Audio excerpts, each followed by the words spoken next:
Hey there, ladies and gentlemen. We're here at Up Next 6 here at the Commerce Casino. And joining me right now is Victor Henry. Victor, the hair, it's fabulous.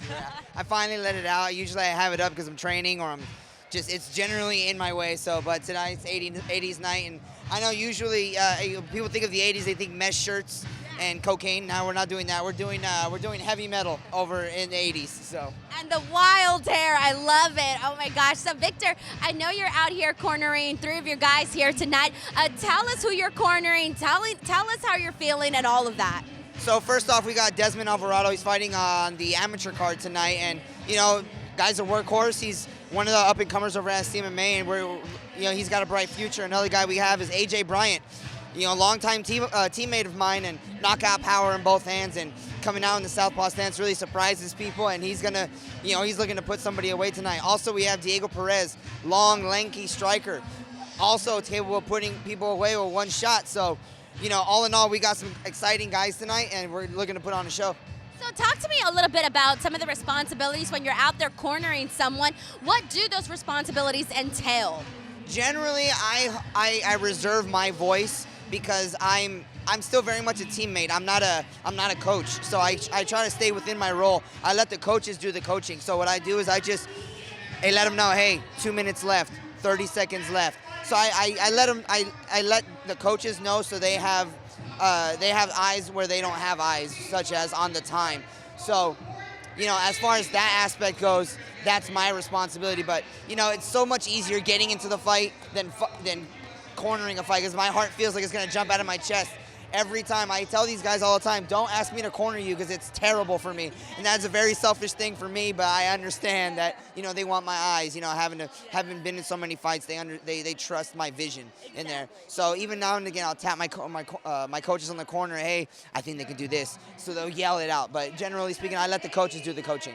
I love that, because in a way it's like, yes, like you do get nervous because you're rooting for your guy, you're rooting for your person to go out there and win, but at the same time it is very, just to me, I think it's very nice when someone says, hey, I want you out there in my corner, I want your support out there. I think that definitely just means a whole lot. Yeah, absolutely. And it's as the third guy in the corner, generally you're responsible for not only the time, not only having another set of eyes, but also keeping the coaches calm, because the coaches can get so drawn into the fight, whether it be a finishing sequence, whether on the positive end or negative end, the coaches want to do something, but you got to keep the coaches in their chair. Hey, stay in the chair. Hey, do this. You have to do the other things that are related to fighting, not just the punch him in the face aspect of things. So it is nerve-wracking, but you have to my coaches trust that I'm going to be the emotional, stable rock that keeps everything in, the glue, keeping everybody together. Yeah, you need to balance it out, right? At the end of the day, it's a balance. Now, Victor, I do want to ask you, right now, so what's the vibe like? You're out here, but you're also in the back, so you get to see things that we don't get to see out here. What's the vibe like in the back with all of the fighters, all of the coaches, and everything? Kind of tell the people at home, what's going on back there.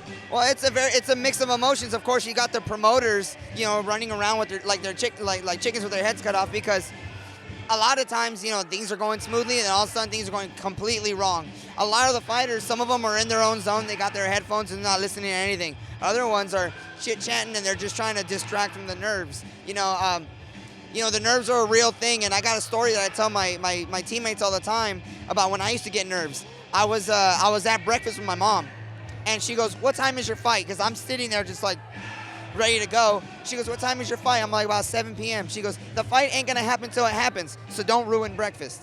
Yeah, and I was like, so I was like, yeah, you're right. So I just ate, and before you know it, I'm taking a nap, and now I can be in the back and I'll be sleeping, and then all of a sudden, hey Vic, we got to start warming up for your fight, and then that's when it turns, and that's when it's time to go. So these shows, especially for the amateurs, it's good to go through the motions and know what your process is.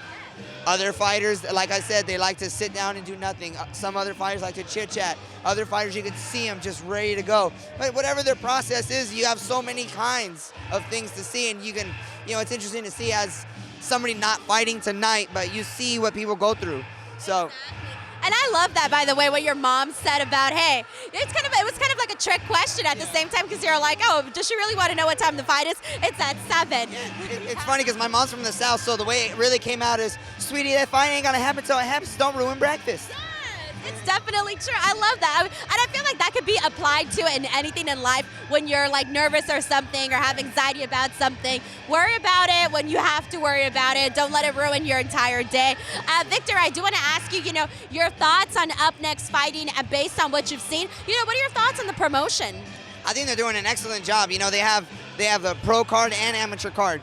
It's good to bring the amateurs along, and see how the pros do things. They're pro for a reason. They went through the amateur scene. So if I was an amateur looking up to a pro, I want to see what they're doing, and the pros, I think the promotion's name is spot on. Up Next, you got guys that have been to the big show, so they know what it is. So the fighters that haven't been to the big show, but they're watching other fighters that have been to the big show, they're seeing the way they're doing things, and they're taking notes, whether it be physically taking notes or mentally taking notes. So not only that, but it's a pretty big venue. We have a consistent hookup with the Commerce Casino. So, fighting in casinos is a very popular thing in Vegas and everything. So you got to, there's a lot to learn in just being in the environment. I think the promotion's doing a great job of bringing a bunch of people, having themes, having